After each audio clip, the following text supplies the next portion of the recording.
So we're here with Christina Engelhardt, author of this incredible book, Towards the Moon with Fellini.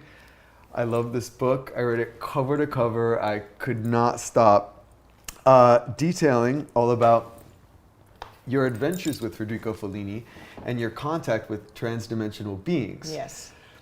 So primarily these beings communicated with the both of you over the telephone, correct?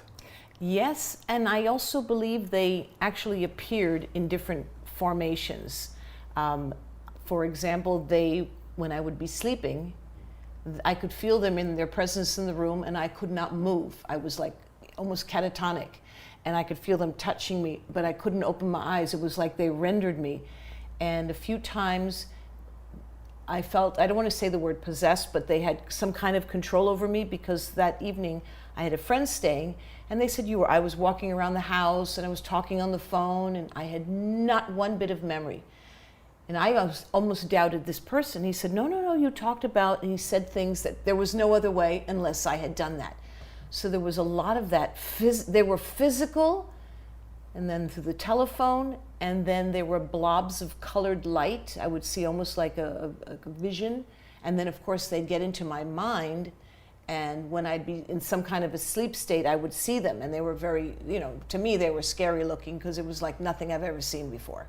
Yeah, and can you describe their appearance? So imagine if you look at oil spilt on the pavement on a black street, and you see pinks and silvers. It's kind of like mercury, how it melts together.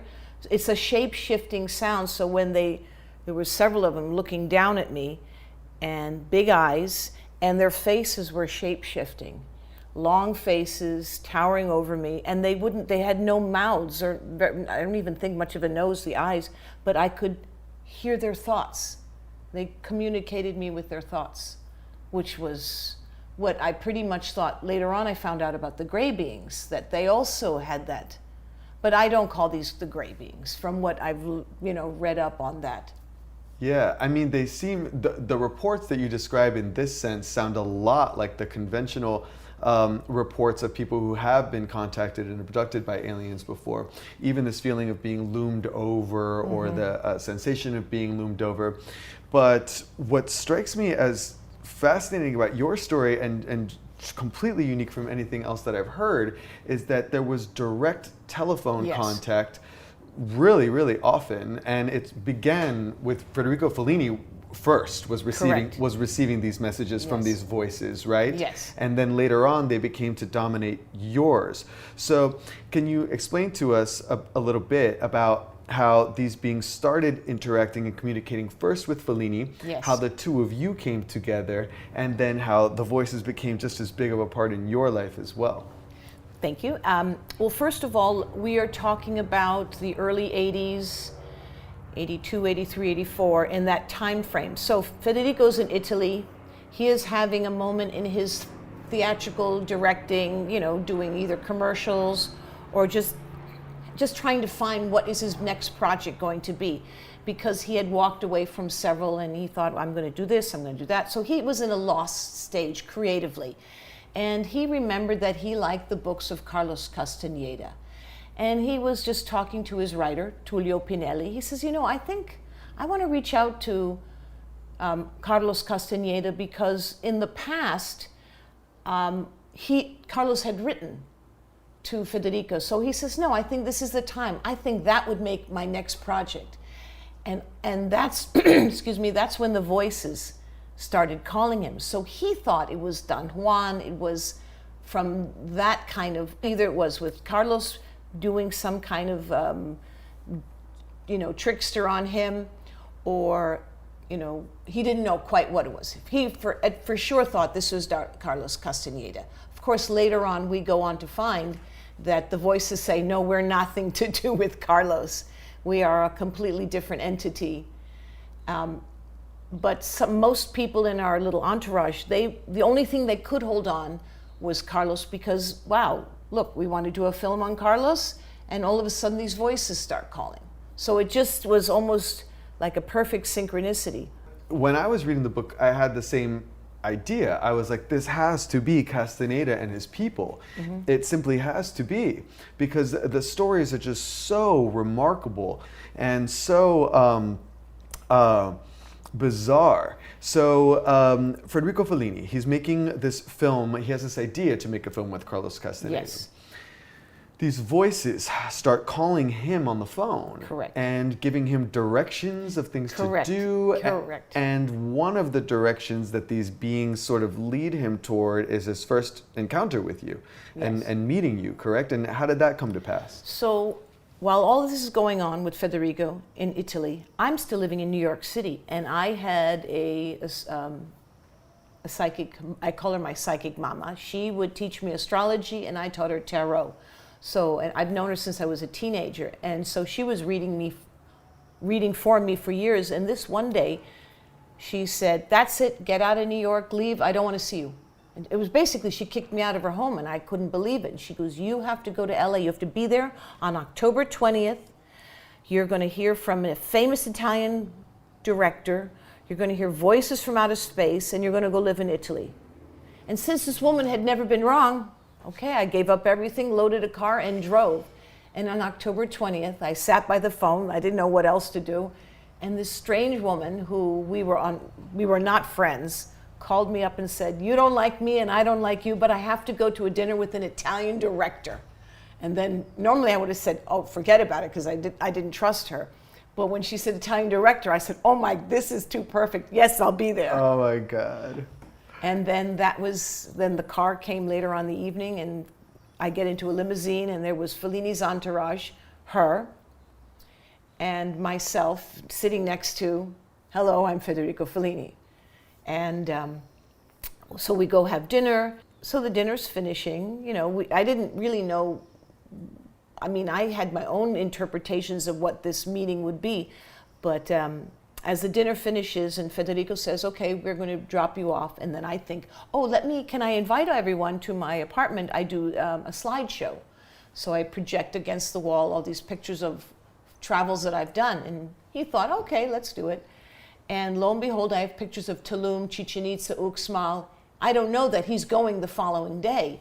So when he sees this, he goes, you know, the voices. And I'm like, well, I got my own voices. I didn't know. And then what he was referring to, and then "Thank you very much, beautiful slideshow," and they leave, and I thought, wait a minute, I left New York, I gave up everything for a dinner and a slideshow. I'm like, no, this can't be. I stayed up all night using all my metaphysical occult arts, from ruins, I Ching, tarot, astrology, created a package of just information I had to give to him. So I thought, well, I'm just gonna have to call every hotel until I find him, if even he used his real name, because a lot of celebrities don't. And lo and behold, the first hotel, there he was. So I just rushed over. It was 7 o'clock in the morning, because I stayed up all night doing my little, esoteric works. And I'm standing at the front desk, and there's a couple of people in front of me, and I'm just minding my own business, holding the package. And the person in front turns around, grabs me by the shoulders, and shakes me. And I look up, and it's Federico. And he said, "You," meaning me from last night, he goes, "You, the voices," remember he was mentioning it during the slideshow, "the voices told me to be here exactly at this time, and the chosen one would be there." So he goes, "Come, we have to go upstairs." And then we go up to his suite, and there's the entourage, and he said, she's the one that the voice spoke about. And then while I'm hearing him now tell me that he's been getting these calls, he thinks it's Castaneda. When he gets the call, he's drained. Nothing makes sense to him. He doesn't know if he's being tricked. He wants to believe that it's something magical, but he's very confused. And while I'm there, the phone rings, and the voices speak to him and saying, "Yes, she's coming with you." And that day, my life changed completely. So I started understanding the telephone was a tool for them, was a very interesting tool. And the craziest thing, because at one point it was once they started calling, they were calling 3-4 times a day, telling me what to do. They would read my thoughts, because I would be thinking something, they'd call, and they would answer what I was thinking. So I'm like, whoa. That's why I don't think it was Castaneda. They were way too powerful. events like this would occur, and they would know that you'd all be together, and the phone would ring, and it would be these voices confirming an event like this. Yes. And at that point, I'm thinking, okay, well, Andrea or what was it, Francesco, the other? Maurizio. Oh, Maurizio, yeah, are obviously in league with Castaneda and like letting them know that this is going on, because how could this be so accurate all the time? And as the events unfold further and further, it just seems that no human agency could possibly be as aware Yes. as these beings seems to be, where they knew your emotional state, Yes. they knew where you were, even when you would deliberately select a hotel and a hotel room that did not have, one of them had an old switchboard Yes. and whatnot, so everything could be traced. Correct. You went out of your way at times to avoid contact with these beings and remain remote from them, and somehow they were always Yes. able to get in touch with you. And so it gets to the point where it's like, this is so uncanny. It simply so uncanny. could not be any human agency. And one of the most striking stories, I thought, was the story of Federico Fellini at the airport, where that gentleman shows up out of the blue. Yes. And stop me if I'm telling it incorrectly, but basically he's at LAX, right? Correct. And all of a sudden this gentleman walks up to him and hands him an envelope. And Fellini opens up the envelope, and it's a fragment of fabric that exactly matches the band on his fedora. Well, not only that, he took his hat off and the piece was cut out that fit in. And he says, I never let my hat out of my sight. And this hat came with me from Rome. So he was like, what's going on? How is this possible? How could someone have made the incision? And then when they go to question the man all of a sudden seems to snap out of a trance and say, well, where am I? Yeah. And they said LAX. He's like, but wait, I was at the San Francisco airport last That's thing I right. knew. That's right. So it's almost like involuntarily, like a sleepwalker almost, this man shows up. And that's what I mentioned just a moment ago, is that apart from their calling, apart from me seeing almost like a fog of some colored fog, because they liked colors, apart from them getting into my mind like in a dream state where I would know I was awake but I couldn't move, it could not be one human being or any human being, because it was too fantastical. He cannot get in my mind. Later on in the book, once Colta Mortesi comes out, which is the graphic novel with all Fellini, after Yucatan comes out, Andrea De Carlo's book, after Corriere della Sera, the main newspaper, talks about this journey, that I'm called into Federico's office, and he goes, come, we have some people that want to meet you. So I come to his office, and there's 6 people, all in suits and ties, very professional looking, and they say, Carlos and his seers are leaving, and we are looking for a new set for the new seers, and we'd like you both to leave right now, leave your lives, leave everything, come with us, and we're going to make you in charge of our cult. And we both said, no way. Yeah. No.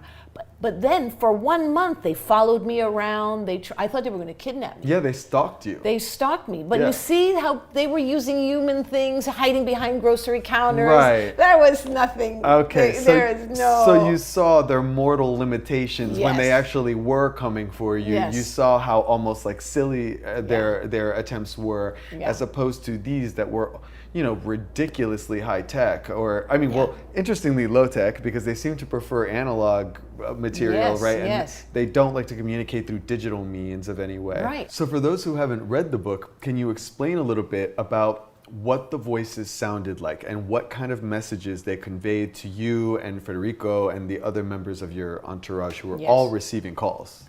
Yes, I would say predominantly Federico, myself, Tullio Pinelli. I don't think Maurizio got a call, and that made him more suspicious.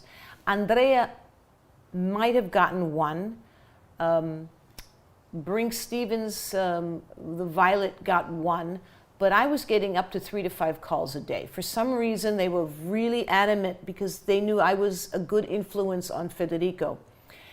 And also, the other colors, other persons, They thought I was behind it. They thought I was working with Castaneda. I thought it was them. They thought it was me, so it was entangled. But when I first heard the call, as I mentioned, I picked up the phone. The phone rings. I pick it up. It sounds like a walkie-talkie. You know, that shh, not like a quiet that you normally. So I thought, this sounds like a walkie-talkie. And a metallic voice, neither male nor female. Now we can create that, but back in the early 80s, I had never heard that. We are talking, and it's in sync to the projection of this walkie-talkie sound. So they said we, so that's why there was not one, it was this conglomerate energy that was making the call. When Tullio said, what do we call you? They said you. So metallic sounding, and for everyone who heard it was the same thing. The vibration, drain, energetically, this metallic sounding like if it was done by a synthesizer, and using this, somehow going through the phone, but not in your normal telephone sound, sounding like a walkie-talkie. So that's what, to me, was, and as soon as I would pick up the phone and I'd hear that, I'd start shaking because I didn't know what they were going to ask of me. And they sent me on many wild goose chases. So that was the original sound. And then I said, when they appeared to me in some kind of a strange, unconscious state, I told you the long faces, their faces shape-shifted with colors. So then I thought, oh, that's why they picked colors, but they had no mouths. They were the big head, and that's where they could, and through their eyes, I was terrified because I felt they could look inside me. And so that was another thing. That was probably the scariest, it was draining from the calls, but the scariest is when they came to me and they looked me in the eye. I thought I was going to have a heart attack. I was terrified. In some ways, it really is kind of a horror story, really. Yeah. I mean, it's there were times when I've listened to your accounts and I've read in the books, and I'm like, how did you not feel terror? These voices, they seem to know what you were feeling. They knew who you were sleeping with. They would sometimes call you right before having sex with somebody, right, and saying, "Don't do this." Right? And so it must have felt very invasive. Did you ever get scared? Did your mental health ever suffer? Did you ever get paranoid? Well, I think that what kept me sane was already having a strong background in the metaphysical arts.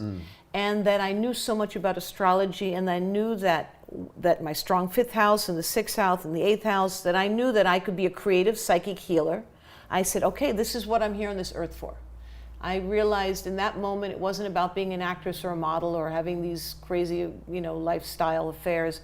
It was about really tapping into this phenomena, and that I would learn about it and maybe be able to present it understandably, as we're trying to do right now, make sense to our audience that we can be so lucky and be chosen for something like this. And I don't mean chosen biblically. I mean that we're still enough to have these feelings, because it does take a certain amount of your own individual being aware and open, and at the same token, your own curiosity to not lose your mind. But I have to say there were times that I made a mistake. I've been told a few people, oh, I'm receiving calls. They right away said, you're not welcome here anymore. Right. So when they spoke to you, they spoke in English. But when they spoke to Federico, they spoke in Italian. And Eugenio, when they finally spoke to him, because he wanted so badly, it was Italian. And it was funny because when they spoke to Eugenio, it was our wedding day, and it was that morning we were getting ready, and he finally picks up the phone, and he hears that. He says, oh yes, it was exactly that. So he finally believed me. All those years he didn't believe me. That was torturous. But when he gets the call, he hears it, they speak Italian, and they say, Eugenio, they say his name. Eugenio, we're very happy that you're getting married. We wish we could be there with you, but we are, in Italian, they don't say aliens, they say I marziani, Yeah, Martians. I know. We are Martians, we cannot be there but look up at the sky. So that, and at 2222. So he thought, wow. The phone really was the thing that made me the most confused. I'm like, Yeah. okay, you obviously are, have psychic abilities, right? You have all these gifts, you're a medium. Why not simply channel, right? Why use the phone? And I was really curious as to why they would decide to use the telephone as their primary means of communication. Yes. Now, granted, they were able to communicate with a broader spectrum of your entourage, and I use the word spectrum almost in a pun sense because the voices gave you all colors, right? Yes. And they only referred to you by your colors, never by your names. No, never by names. In the beginning, I was called first I was called the physical one for a day, and then I became the spiritual one for the next moment, and then Federico called me up and he said, the voices told me that you were the pink one. So in Italian, rosa is pink, so that was my color, and I was like, oh, And then I thought, well, he's the green one and the pink, which are complementary. So yeah, that's true. And because there was also an event where they wanted us to make music and sounds, and I kept thinking, they're trying to communicate with us. So I have a feeling that they are so far advanced in how they, exist. And for us, in a very physical material where we needed the phone to almost have a differentiation, because if they got into our heads and then we probably heard an inner voice, we wouldn't know how to say, oh, this is just me losing my mind, or I'm getting communicated. I think that's why it was a physical phone. And there is a chapter in the book where Tullio Pinelli, he was also getting calls.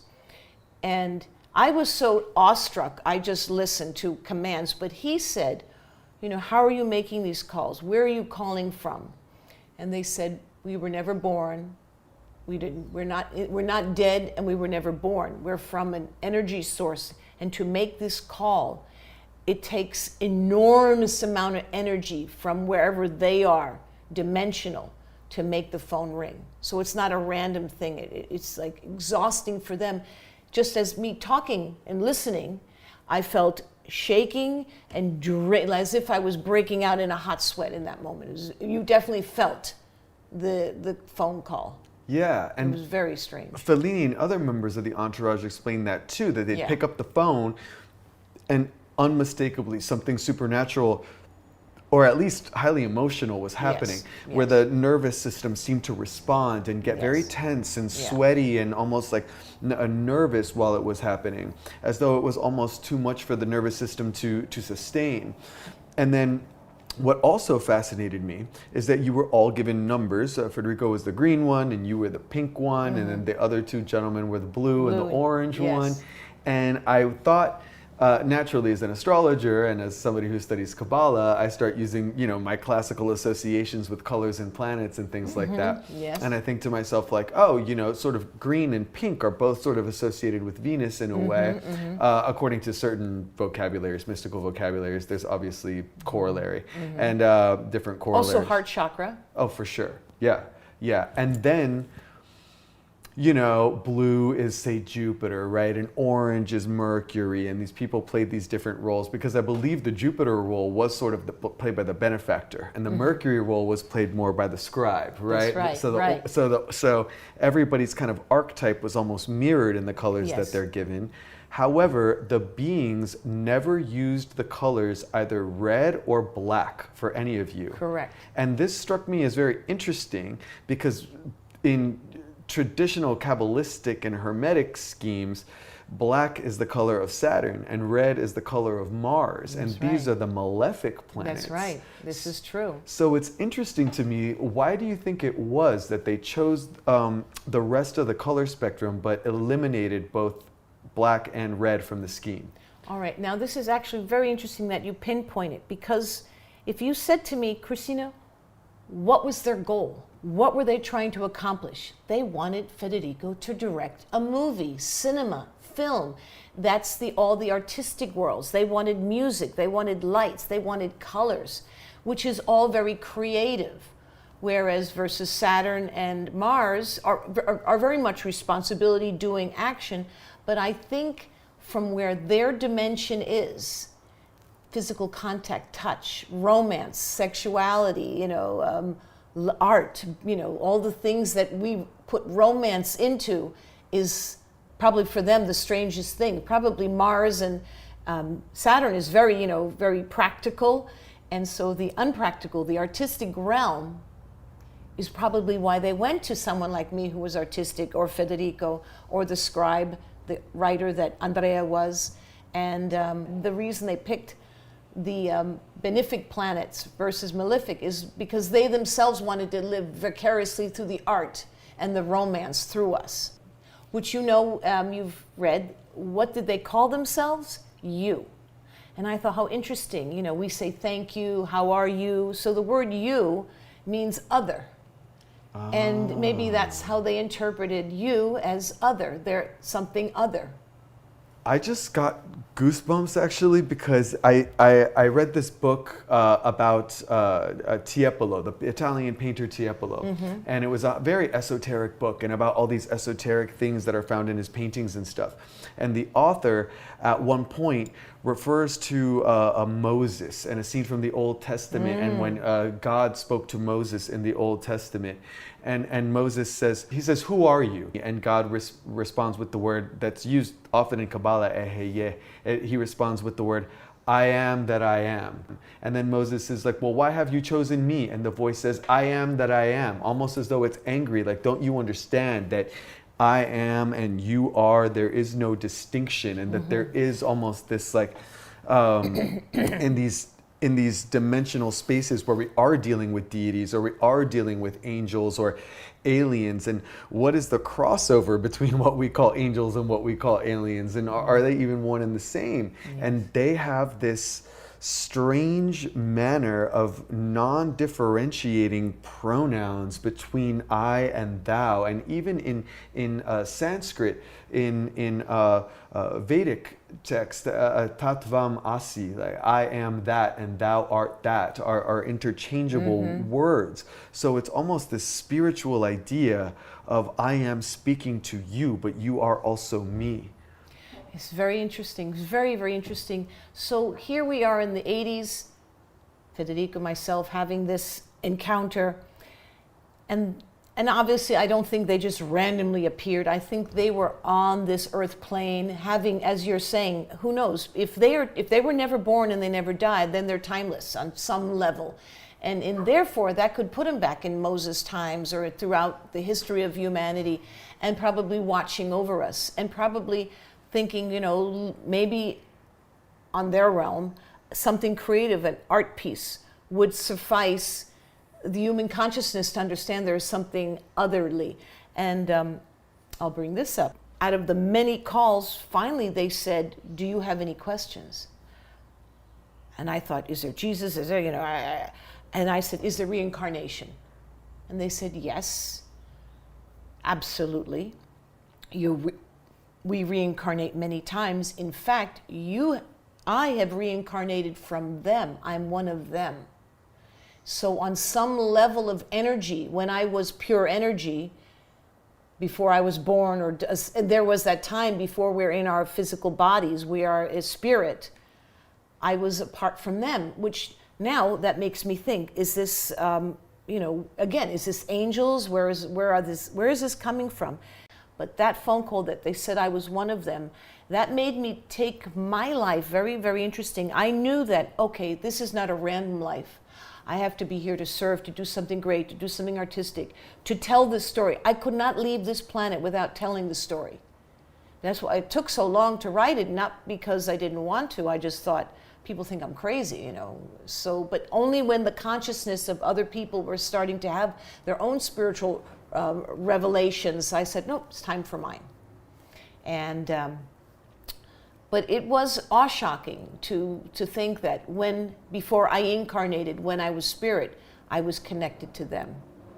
What if they reach out and saying, okay, now come with us. Okay, you're not done. We have another project. So that has been a fear of mine, that they come up. That's why I thought I do the book.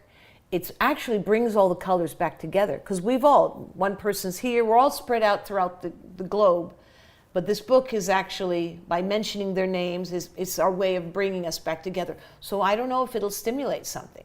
Yeah. You know, we are in a very magical house. I'm here with you're a magical person. So we are stirring up the energies. So I have to agree to that. You know, that's what metaphysical energies do. Definitely. I mean, when I read this book, I completely was just like, this has to be a film. This has to be a something. And it's interesting how it did have a pedigree. I know that Andrea wrote kind of a novel about it, right? And Fellini did sort of put out a graphic novel, right? Like a graphic novel thing. But it was, you know, it was very fantastical and sort of sci-fi seeming, whereas your account of it is very just normal. Like we were on our way to dinner, we were doing this, and all of a sudden this voice would come in, and that's what makes it feel so real, and that's what makes it feel so terrifying. And if you said, well, where did they go? Federico said, I'm not interested in the film. I did the book.